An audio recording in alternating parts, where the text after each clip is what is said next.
Hi, hello, everyone. I hope you can all hear me. Good morning, afternoon, or evening to all of you from Singapore.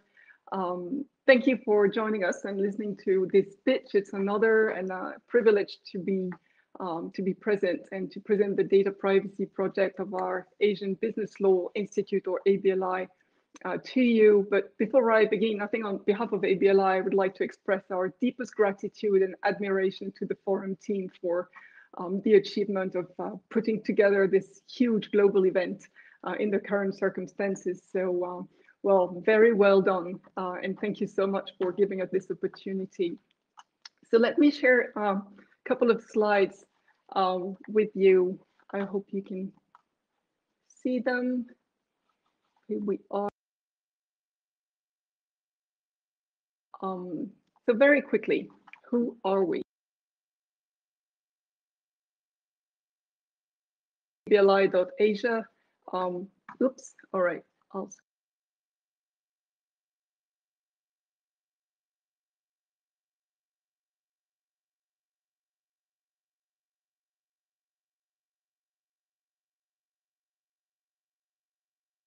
Singapore. And our mission is to promote the convergence of a variety of areas of the law that are essential to doing cross-border trade in Asia, with the aim to support the growth and the integration of Asian economies. And of course, we don't only promote convergence, we propose concrete solutions to that effect. Oops, I think I have a problem with my slides, but never mind. Here we are. Okay, I'll be playing with the slides like this. So of course, what we're doing is it's a daunting task because we're a rather small organization, but we benefit from a very strong and prestigious governance structure. The head of our board of governors is the Chief Justice Sundaresh Menon of the Supreme Court of Singapore. We are also neutral, political, projects based, and we run projects from the ground up. Hence, we're fairly flexible and agile, which gives us great possibility to operate across the region. And we enjoy the support of a number of founding partners who have been with us from day one, and without whom ABLI's groundbreaking initiative would never have seen the light of day. So we're very proud to give them the opportunity to showcase their logo here today. So why this data privacy project? Well, we have to put things in context. As you know, we live in an increasingly digital world.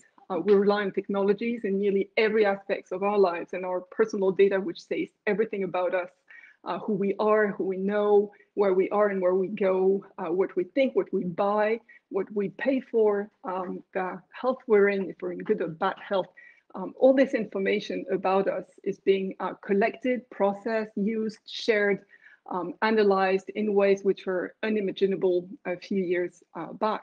And without us even necessarily knowing it, actually, this data, as soon as it's collected, is shared across borders. And in fact, the digital economy today is intrinsically cross-border. And with the pandemic, obviously, as we all know, the role of data flows has been demultiplied. And well, today, just, let's look at ourselves, all connected online. We work from home. We do everything from home. So much that we were doing offline, we're now doing online, buying, paying, everything is now online. And of course, to fight this dreadful pandemic that we can't wait to see over everywhere on the globe, well, digital technologies have been placed at the heart of the public policies designed to get rid of this virus once and for all. And for all of those reasons, modern data regulations have never been so necessary regionally and globally.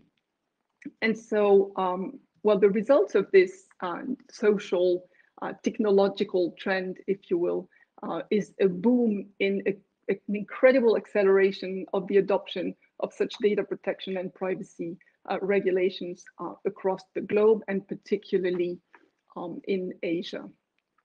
So just to show you two slides, I think two documents. I'll try to I'll try to.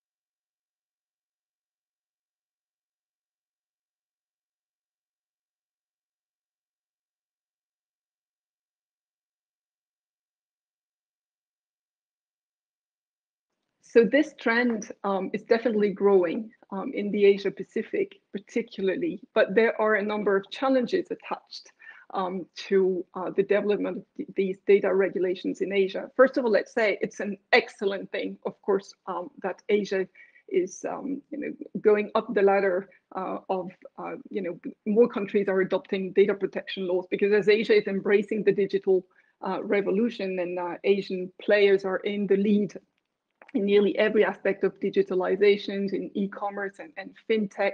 Well, we need in this region more data protection legislations, of course. And I just came across two numbers which are fairly telling. There would be 940 million netizens in China, and Google and Temasek expect the digital economy in ASEAN to reach something like 240 billion US dollars in 2025. We need more data protection regulations to accompany this incredible growth. But of course, we need these regulations to be as consistent as possible to be effective in this digital context. And why is that? Well, because legal convergence is essential. As the world has become digital and so much relies on data flows, data goes everywhere. And therefore, the data protection frameworks of different countries actually keep interacting with one another, because businesses have to comply with multiple laws at the same time. And individuals, meaning us, right? Not anyone, just us. We are we see our data go across borders without necessarily knowing which protection is attached to our data when it's going. And so when there is uncertainty and there are many variations between national data protection laws, it creates gaps in protection, which are prejudicial to us. But it also triggers lots of unnecessary compliance costs. And that's something which businesses complain about a lot, particularly in Asia, because instead of focusing their resources, time, energy, human resources, obviously, on developments that are meaningful and advanced data protection, like improved data security, improved procedures for data subject access rights, or improved privacy impact assessments, for instance. Well, instead, they have to focus on different consent requirements and tick the box exercises, which turn data protection into a burden rather than a competitive advantage. And of course, it poses limits to international regulatory cooperation as well, because if the laws are not in complete overlap, well, then the regulators cannot necessarily cooperate on all the dimensions of their respective laws, simply because their counterpart on the other side will not be competent to deal with a complaint or a joint enforcement procedure. So I found these two documents fairly telling. Again,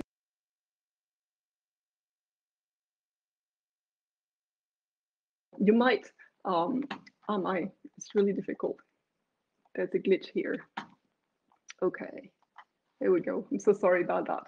Anyway, so what you can see here is the business perception of the state of data privacy laws in the Asia Pacific region. So some countries might, question why they are red or orange or yellow or green. It doesn't matter. What it shows is the perceptions of businesses on the variations between these data protection laws. And these are extremely significant. And this is where we are trying to help. Why is there such an issue in Asia? The first is that there is no Asian reference model, if you will. And so jurisdictions have tended to take over either very mature models that have been developed elsewhere, like the infamous EU GDPR, which can be maladapted to certain countries, honestly, or often misconstrued, which is something I've seen so often. Or they will take over general principles that will be found in common frameworks like OECD, APEC, ASEAN frameworks, which are incredibly useful, but because there is no structure to help coordinate their implementation at the national level, well, that creates gaps and inconsistencies. And this is quite unavoidable because drafting a data protection law from scratch is no easy thing to do. And of course, on top of that, as you all know, now data has been taken into the arena of extremely complex discussions related to digital sovereignty, tech nationalism, national security, and this adds a layer of complexity to data protection discussions, which were complicated before. But this is really a challenge, and particularly in Asia, where new data protection laws that are being adopted have a sort of a national security twist to them, if you will, and this creates challenges in this, particularly in this region. That said, it's not all gloom and doom. Don't get me wrong. There are challenges, of course, but there are also many commonalities between the data protection laws. There is a lot of energy spent by the regulators in this region to help and streamline all this energy and this regulatory capacity to cooperate. But that said, in the absence of an ad hoc structure of coordination between Asian jurisdictions at large, well, opportunities to build on such commonalities can be lost. And so we need to make serious efforts, and now, not in 10 years' time, now. And this is where ADLI is trying to help. Look, let me explain the different things we do. We are what we call building an Asian narrative on data protection and data flows. So what does it mean? The first thing we have done was to build something that was missing before, and that is a unique pan-Asian network of stakeholders in this region, public and private stakeholders, to gather them under one roof, one Asian roof, if you will, to share and discuss challenges that are specific to this region. And these challenges and these difficulties have sometimes been obfuscated because, to be very candid, data protection and data flow discussions have until now been largely focused on the European Union because of GDPR and all the historical legacy of data protection in the EU and in Europe at large, but also in America. And so there was no real, platform of cooperation, informal cooperation in Asia until recently. And with this network, we're very fortunate because over time we have gained the support of regulators, data protection regulators across the region. First and foremost, the Personal Data Protection Commission of Singapore, who we can never thank enough for their support throughout this project. But beyond that, the network of regulators in this region has been extremely supportive. We are also in touch with a number of governments working on their data protection laws, and of course with a network of industry stakeholders who are extremely important for us to have in the loop, because they are the ones who can tell us where the variations between the laws actually impact their compliance processes, and which can be damaging to individuals, the regulatory community, and industry at large. So here you see a few photos from events that we have hosted over the past years, and we're very proud of these photos, which basically demonstrate that we've been capable to gather everyone here. What we do also is we advocate for convergence through all possible channels. So if you're looking at everything that's been happening across the region over the past years, well, you might see a bit of ABLI here and there. We've tried to be everywhere where something was happening, where legal convergence had to be advocated for. So we've submitted comments to the Joint Parliamentary Committee on the Data Protection Bill of India, for instance. We've contributed to some expert groups on the review of the OECD privacy guidelines, co-authored a report on the digital economy in Southeast Asia with the World Bank, participated in a number of seminars on the ground in India, in Vietnam, in Philippines, and so on and so forth, participated in discussions in China with very high-level think tanks that were thinking about where to go next on the digital economy, and so on and so forth. And so you might see a bit of ABLI pretty much everywhere. We're very proud of having this capacity to invest our time and effort in all these channels. Of course, we're not doing this in a vacuum. It would be very presumptuous to say that before ABLI there was nothing. This is just not the case at all. Of course, lots of multinational channels of cooperation are working in this region, and we seek to help them actually and support the work they do at the supranational level by building this missing link, if you will, between multinational and national. Because until now, no one had done this work of checking whether international principles could actually be plugged in directly into national legal frameworks. And this is what we've been doing over the past years. So this is very small, you can't read any of this, but one of the key things we've done, which has proved very useful to the regulatory community and to governments in particular, but also to industry and legal practitioners, is we have published verified, trusted legal information from all across the region in English, so reliable translations. And we have digested all that information on data transfer regulations first and foremost, and issued common recommendations from that, so that basically regulators have a sort of roadmap to implement a number of provisions consistently between them, and therefore identify commonalities and not only differences between these frameworks. So why the forum?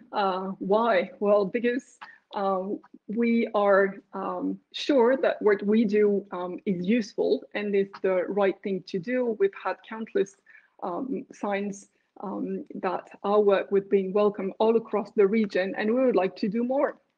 We would like to reinforce our position and become very boldly the center of reference for data privacy and legal convergence in Asia, nothing less. We're very ambitious, and because we want to build on this support of public and private stakeholders and supranational organizations in the region. The ecosystem is ripe now, and we would like to do more of this. But this, of course, triggers many reflections. Our ambition would take us very far, but we're small, as I was saying earlier, and we need to consolidate our current work. We must also diversify our activities, look at more topics, and we've been asked to do so many things that it's very frustrating we can't do, simply because we don't have the capacities to do that. So we need to strategize, to prioritize, and to grow. And therefore, when the opportunity came up to apply to the Paris Peace Forum, well, it was just incredible for us, because this was just coming in at the right time. I'll stop here because a number of questions have come into the chat, and therefore I think I need to take the time to look at them. Is there a reluctance on the part of some Asian countries to collaborate on this issue? Which countries and why? On the contrary, are there countries that are very willing to cooperate in this area?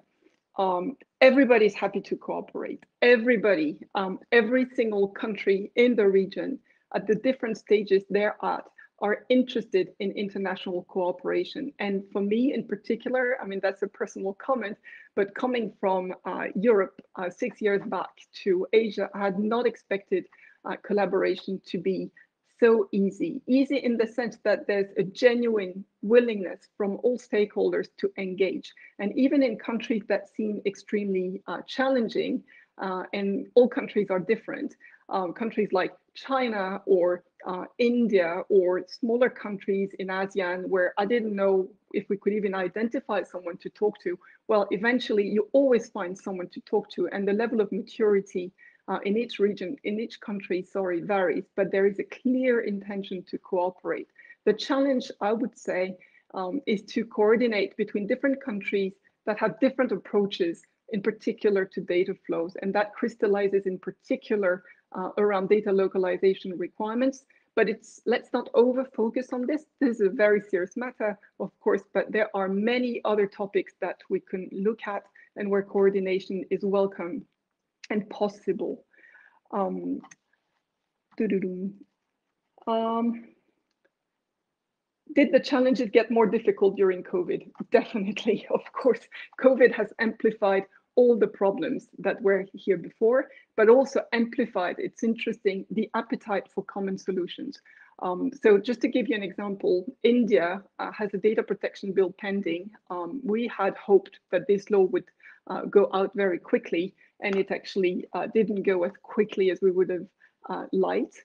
But now with COVID and all the challenges, the privacy issues around the massive collection of data, both at state and provincial levels to fight the pandemic, the fact that there have been so many data breaches, in particular at local levels, well, then there is a massive push to get this draft bill finally through. And there have been extremely important discussions going on within the group of data protection authorities, the regulators of this region globally, but also regionally, to coordinate their response and exchange good practices on like contact tracing apps, for instance, and all sorts of features of programs designed to fight the virus. So no, yes, of course, the challenges did get more difficult. What I personally find more difficult is not being able to go in country to meet people and convince them that what we do is useful in all the levels, if you will, of societies. One of the difficulties I find is that in Asia, you need to, first of all, reach out to a great number of stakeholders in every single country so that you can identify who does what, who holds the pen, and who really needs interaction so that we can hopefully provide support. But there's no condescension on our part. We don't have the truth, if you will, with a big T in these matters. We all need to learn collectively, and I've personally learned a lot myself. It's been an incredible experience, and I really hope that we can take this experience much further. What kind of external support are you looking for? Can you tell us what kind of experts you need? Well, I'm very interested to keep that discussion going after this presentation, because obviously we don't have enough time now. Clearly, we need people and we need external support, because we receive requests from, well, not later than 2 weeks ago, requests for comparative analysis on the enforcement powers of regulators in this region from one specific stakeholder in this region that needed it in the context of its law reform process. And of course, I mean, we did this very quickly, but it was frustrating to do it quickly and not to do it, more in depth, and not being able to make more detailed recommendations and accompany this process further. For that, we need people and we need resources. We need resources also to organize events, and events not for the fun of going to conferences, but because there is a need to meet everyone at the same time in the same place, whether online or offline. But really, we need to zoom in some countries, and some of them actually ask for it, so that we can bring in this comparative information and expertise that we'll build, and bring in also people in our network who can contribute meaningfully to those discussions locally and regionally and globally. In other words, just reach out to us. We have a website, abli.asia. You can find our email addresses, of course, on it. And you can have a look at our presentation that will be made available. There's a QR code, and you can reach out on LinkedIn. I think I will, oops. I won't stay much longer. I would love to keep that discussion going, but it's very difficult to do that in just 3 minutes. So if I can, just to close this presentation, I would like to thank again immensely the Paris Peace Forum for the opportunity to pitch before you. You've been fantastic. We wish you all the best for the rest of the forum. Thank you so much for doing this. I would like to thank also some of my colleagues at the Singapore Academy of Law who provided invaluable support. And please do feel free to reach out again. I would like you to go away with the positive message. There are lots of very interesting things happening here, a lot of energy. Please come and support us. Bring your support, bring your own energy so that we can do even more. Thank you ever so much, everyone.